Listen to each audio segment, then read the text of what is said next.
اب میں چند بہانوں کی طرف آتا ہوں جو لوگ پیش کرتے ہیں قرآن نہیں سمجھنے کے. پہلی بات، کیا ضرورت ہے قرآن سمجھنے کی؟ بس نماز پڑھو، روزہ رکھو، حج کرو، کافی ہے. کیا مسلمان ہونے کے لیے کافی نہیں ہے؟ تو ہمارا ان کے لیے جواب یہ ہے کہ پھر اللہ تعالیٰ نے یہ تقریباً 6,500 آیات والی کتاب نازل کیوں کی، اور کیوں ہمیں روز جو ہے سننے کے لیے کہا گیا نمازوں میں؟ یہ کوئی ریچول تو نہیں ہے، نہیں، اس کا مقصد ہے. بلکہ ہم کو تو اللہ تعالیٰ کا شکر ادا کرنا چاہیے، تڑپنا چاہیے کہ اللہ تعالیٰ آپ کے کتنے بڑے احسان ہیں کہ آپ نے اتنی بہترین کتاب ہماری اپنی فلاح کے لیے نازل کی، اور ہمیں جلد سے جلد اس کو سکھائیے، اور ہم کو کوشش کرنی چاہیے کہ جلد سے. الٹا یہ سوال ہے کہ کیا ضروری ہے؟ کیسی ناقدری ہے اس کتاب کی، اور جو شخص ایسا کہے اس کو بھلا اس کتاب کی ہدایت کیسے مل سکتی ہے؟ دوسرا ایشو ہے کہ عربی جلدی کیا ہے؟ ہم سیکھ رہے ہیں نا، ہفتے میں ایک کلاس لیتے ہیں، ہم آدھا گھنٹہ پڑھتے ہیں. ارے بھائی میرے، اگر آپ ہفتے میں ایک کلاس لیں گے تو زیادہ سے زیادہ آپ 1 رکوع پڑھ سکیں گے. سال بھر میں 50 ہفتوں میں 40 ہفتے آپ پڑھیں گے، 40 رکوع کریں گے. سال بھر میں 3 پارے ہوں گے. 10 سال میں قرآن ختم ہوگا. روزانہ 6 لیکچر اللہ تعالیٰ کے مس ہو رہے ہیں. سال میں 2000 لیکچر، 2500 لیکچر مس ہو رہے ہیں. اور اس سارے قرآن کے دور کو لیا جائے تو یہ جو ہے تراویح اور نمازوں کے دور کو لیا تو 3 قرآن ایسے ہی بنتے ہیں. پلس آپ اگر رمضان میں 1 قرآن پڑھیں یا چوتھا قرآن، سال بھر میں 1 قرآن پڑھیں، 5 قرآن کے دور پورے اندھیرے میں گزریں گے. اور 10 سال مطلب 50، اور اللہ تعالیٰ کے 2500 ضرب 10 سال 25,000 لیکچر اللہ تعالیٰ کے تربیت کے. اس میں سے آدھے تو پورے اندھیرے میں گزریں گے، 12,000. اور دوسرا سوال یہ ہے کہ 10 سال زندہ رہنے کی گارنٹی ہے. اور تیسرا سوال یہ ہے کہ اگلے اور 10 سال کے آدھی پیریڈ کو پورے قرآنی اندھیرے میں گزارو گے، قرآنی اندھیرا استغفر اللہ، یعنی قرآنی روشنی سے محروم گزارو گے. بھئی جب 200 گھنٹے پڑھنا ہی ہے، 200 گھنٹے میں کیوں نہ اس کو جلد سے جلد پڑھ لیا جائے تاکہ بقیہ زندگی پوری قرآنی روشنی میں گزرے. اور کیا گارنٹی ہے کہ یہ محفل ملتی رہے گی؟ کیا گارنٹی ہے کہ لوگ رہیں گے؟ کیا گارنٹی ہے کہ اتنے سا اطمینان کیسا ہے آپ کو کہ بھئی کیوں جلدی ہے؟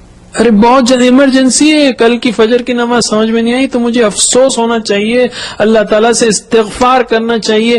ہر نماز جس میں قرآن سمجھ میں نہیں آتا میرے لیے ریمائنڈر ہے کہ قرآن سمجھنا ہے، قرآن سمجھنا ہے. اور اس وقت مجھے استغفار کرنا چاہیے اللہ تعالیٰ سے، اللہ تعالیٰ معاف کیجئے، اتنی عمر گزر گئی، آپ کی کتاب سمجھ میں نہیں ہے، آپ نے آج مجھے فجر کی نماز میں پتہ نہیں کیا کہا، مجھے سمجھ میں نہیں آیا. اور میں انشاءاللہ کوشش کرتا ہوں آج پھر کچھ وقت نکالتا ہوں تاکہ آپ کی کتاب کو سمجھو. اسی طرح بعض کہتے ہیں کہ کیا ضروری کہ سارا قرآن سمجھا جائے؟ ارے تو پھر ہم ان لوگوں سے ایسا کہتے ہیں کہ آپ ایسا کریے، بیٹھیے اور جو ہے قرآن میں سے چھانٹ کے 1-2-4 صفحے نکالیے، پھر ہم اللہ تعالیٰ کو ایک اپلیکیشن بھیجیں گے کہ کائے کو آپ نے اتنی موٹی کتاب نازل کی، نعوذ باللہ. میں اللہ تعالیٰ کی حکمت کو کوشچن کرتے ہو. اللہ تعالیٰ نے جب 600 صفحات کی کتاب نازل کی، وہ حکیم ہے، وہ جانتا ہے کہ اس میں کا ہر صفحہ، ہر لائن، بلکہ مجھے ایسا کرنا چاہیے کہ جب جو لائن سمجھ میں نہیں آتی مجھے یہ سوچنا چاہیے کہ اللہ میں اس ہدایت سے محروم، مجھے سمجھ میں نہیں آ رہا، پلیز آپ بتائیے اس میں کیا آپ نے کہا ہے. یہ ایٹیٹیوڈ ہونا چاہیے، نہ کہ یہ پوچھیں کہ کیا سارا قرآن سمجھنا ضروری ہے. ایک اور کہتے ہیں بھائی بس عمل کرو، جتنا معلوم ہے وہ سمجھنے کی فکر کیا ہے، اور زیادہ جاننے، جتنا معلوم اتنا عمل کرو بس ہے. کہاں سے لایا آپ نے یہ مقولہ؟ اور قرآن حضرت بنیادی کتاب ہے. قرآن مور میں نہیں ہے، ایکسٹرا کا نہیں ہے. قرآن بنیادی کتاب ہے، بنیادی ہدایت ہے. اس کو بھی آپ کٹ کریں گے تو کیسا ہوگا؟ اس کو بھی نہیں سمجھیں گے تو کیسا ہوگا؟ یہ مور میں یا ایکسٹرا میں شامل نہیں ہے. ایک اور بہت ہی سٹینڈرڈ بہانہ ہے، وہ یہ کہ قرآن صرف علماء کے لیے ہے. قرآن صرف علماء کے لیے، ہمارے عام لوگوں کے لیے نہیں ہے. یہ ایسی بات ہے جس کا نہ قرآن سے سپورٹ ہے نہ حدیث سے سپورٹ ہے. قرآن نے کہا شہر رمضان الذی انزل فیہ القرآن ھدی للناس. جی مسلمان کیا انسانیت کے لیے کہا ہے قرآن نے, مسلمانوں ہی کے لیے نہیں بلکہ انسانوں کے لیے کہا, انسانوں کے لیے ہدایت ہے. علماء تو مسلمانوں کی کیٹیگری کے ہیں لیکن قرآن نے کہا ساری انسانیت کے لیے ہدایت ہے عام معنوں میں, اور متقیوں کے لیے کہا ھدی للمتقین. مسلمانوں میں جو واقعی اس سے فائدہ اٹھائیں گے وہ کون ہوں گے؟ وہ متقین ہیں. متقین کی صفات یہ نہیں کہا کہ ان کو پی ایچ ڈی ملے گی یا فلاں ہوں گی تبھی وہ اس سے فائدہ اٹھائیں گے. یہ کہا الذین یؤمنون بالغیب ویقیمون الصلاۃ ومما رزقناہم ينفقون والذین یؤمنون بما انزل الیک وما انزل من قبلک وبالآخرۃ هم یوقنون. یہ شرائط بتائیں اللہ تعالیٰ نے کہ ایک ہدایت کس کو ملے گی؟ جو غیب پر ایمان رکھیں, جو نماز قائم کریں, جو خرچیں اور جو کتابوں پر ایمان رکھیں اور جو آخرت پر یقین رکھیں. اور اللہ تعالیٰ نے فرمایا افلا, منافقوں سے کہا کہ تم تدبر نہیں کرتے, کہ تمہارے دلوں پہ قفل لگا ہوا ہے. اور مسلمانوں سے کہا کہ یہ ہم نے نازل کی ہے کتاب تاکہ لوگ اس کی آیات میں تدبر کریں. ایک اور جو کہ پہلے آ چکا ہے تقریباً, کہ ابھی بہت ٹائم ہے بھائی, پڑھیں گے نا, جلدی کیا ہے وہی, مگر ہم کہتے ہیں بھائی ابھی تو آدھی زندگی پتہ نہیں کتنی گزر گئی ہے, ابھی باقی کتنی ہے, کب مرنا ہے نہیں معلوم. جلد سے جلد ہمیں کوشش کرنی چاہیے. ایک اور دلچسپ اعتراض یہ ہے کہ آپ کہتے ہیں کہ قرآن سمجھیں گے تو اچھے مسلمان بنیں گے, تو پھر تو سارے عربوں کو اچھے مسلمان ہونا چاہیے تھا, ان کو تو قرآن سمجھ میں آتا ہے نا. یہ بھی بڑا عجیب اعتراض ہے, اس لیے کہ اگر قرآن سمجھنا ہی اچھے مسلمان بننے کے لیے, اچھے انسان بننے کے لیے کافی ہوتا تو ابو جہل اور ابو لہب بالکل پکے مسلمان ہوتے. قرآن سمجھنا جو ہے ایک سیڑھی ہے, شرط ہے, لیکن ہدایت اس کو ملتی ہے. اللہ تعالیٰ نے فرمایا وَيَهْدِي إِلَيْهِ مَنْ أَنَابَ. اللہ تعالیٰ ہدایت اس کو دیتا ہے جو اس کی طرف رجوع کرے, جو بے نیاز ہو اس کو ہدایت نہیں ملتی. بے شک قرآن انشاءاللہ جب ہم قرآن سمجھیں گے اور ہدایت کی نیت رکھیں گے, اللہ تعالیٰ سے بھیک مانگیں گے ہدایت کی, تو انشاءاللہ اللہ تعالیٰ ضرور ہدایت دے گا, ضرور ہدایت دے گا. لیکن یہ کہنا کہ چونکہ وہ لوگ نہیں ہیں تو اس لیے ہم بھی نہیں سمجھیں گے, یہ کوئی بات ہی نہیں ہوئی. بے شک عرب حضرات میں بے شمار لوگ ہیں جو الحمدللہ جو بھی آپ دیکھیں گے جو اسلام کی طرف راغب ہیں وہ قرآن کی طرف زیادہ راغب ہیں, حافظ ہیں قرآن کے, قرآن کا بار بار ورد کرتے ہیں. سب سے زیادہ ان کا جڑاؤ قرآن کریم سے ہے. میں آپ کو چند جو ہے ہماری جو بالکل پیٹیفل کنڈیشن ہے, قابل افسوس پہلو ہیں, اس کے بھی سامنے لاتا ہوں بحیثیت امت کے. قرآن جو ہے اس کے بارے میں انسائکلوپیڈیا برٹانیکا نے کہا the most widely read book in existence, not just today, in existence, the most widely read book, but simultaneously it is the only book which is least understood by the followers themselves. جو کہتے ہیں کہ ہم اس قرآن پر ایمان رکھتے ہیں, ہماری یہ مقدس کتاب ہے, وہی لوگ اس پر ظلم کرتے ہیں اور وہی لوگ اس کو سب سے کم سمجھتے ہیں اگرچہ کہ پڑھتے ہیں. یہ بڑی ٹریجڈی ہے. بلکہ ایک ویسٹرنر نے بہت اچھا, ایک صاحب نے مسلمان نے کہا کہ they read to learn and we learn to read and stop there. غیر مسلم جو ہے وہ کوئی بھی کتاب پڑھتا ہے, they read to learn, سیکھنے کے لیے پڑھتا ہے, اور ہم we learn to read, قرآن جو ہے پڑھنا سیکھتے ہیں, خالی الفابیٹس پڑھنا سیکھتے ہیں, اور we stop there.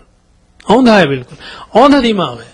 قرآن کے معاملے میں اوندھی جو ہے ہماری ذہنیت کام کرتی ہے, جس طرح ہم کو گویا شیطان نے پروگرام کر دیا ہے. بلکہ دنیا کے جتنے قاعدے چھپتے ہیں یار کسی زبان کے, انگریزی کے لو اے فار ایپل لکھا ہوتا ہے, ایپل کا ایک پکچر ہوتا ہے, بی فار بوائے, بوائے کا ایک پکچر ہوتا ہے, لیکن یہ واحد زبان ہے قرآن کا. ہمارا جو یسرن القرآن نام ہی اس کا یسرن القرآن ہے, اس میں سوائے الفابیٹ سکھانے کے کوئی معنی نہیں ہوتا.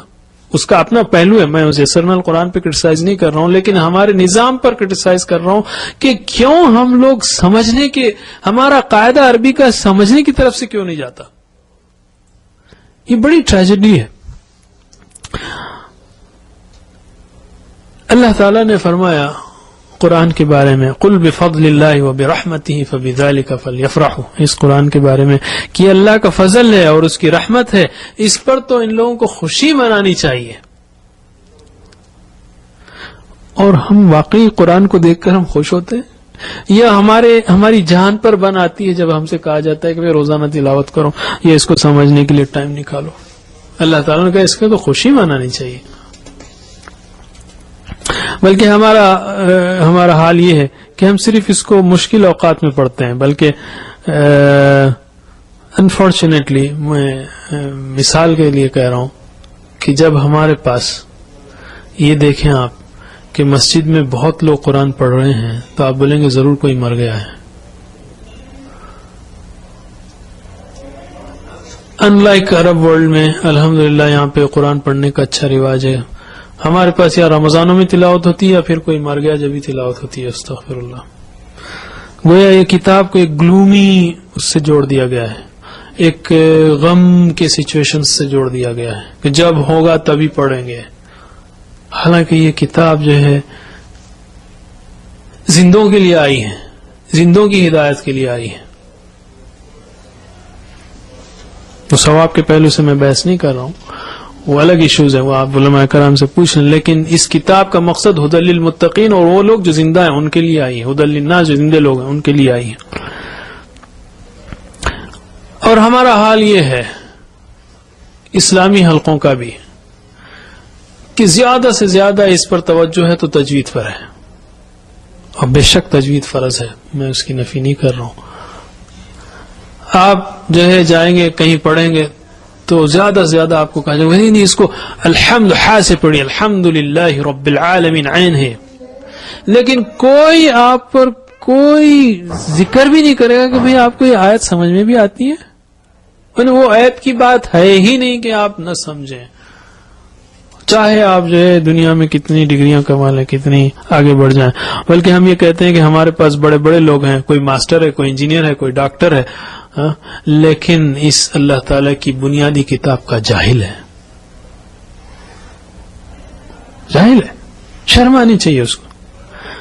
وہ ساری ڈگریاں ٹھیک ہے دنیا کے اعتبار سے ہونا چاہیے. میں بھی الحمدللہ دنیا میں پڑھا ہوا ہوں، میں جو ہے نہیں پڑھا ہوا نہیں ہوں، ہونا چاہیے ڈگریاں. لیکن یہ کیسی تعلیم ہے کہ اللہ تعالیٰ کی ایک بنیادی کتاب نہیں آتی آپ کو؟ کیا وقت ہے اس تعلیم کی کہ اگر اللہ تعالیٰ جو ہے کہ ایک کتاب سمجھ میں نہ آتی ہو. ہمارے اسکولز کا بھی حال بہت برا ہے. مسلمانوں کے اسکول جو ہے ایسٹ اور ویسٹ میں ہیں، ہزاروں جو ہے بچوں کو نکالتے ہیں بہترین فلائنگ کلرز کے ساتھ، بہترین جو ہے پرسنٹیجز کے ساتھ. لیکن اس بچے کو آپ گریجویٹ کو بلا کے پوچھئے بھئی ذرا سورہ یاسین کا مطلب معلوم ہے تمہارے کو؟ سورہ تبارک کا نہیں معلوم ہے. بعض اوقات تحیات کا مطلب نہیں آتا ہے. کیا تعلیم ہے ہماری؟ کیا مسلم ادارے کام کر رہے ہیں کہ فزکس اور کیمسٹری اور میتھمیٹکس کی بڑی بڑی کتابیں اور بڑے بڑے سمجھا دیں، لیکن ایک اللہ کی کتاب نہیں سمجھا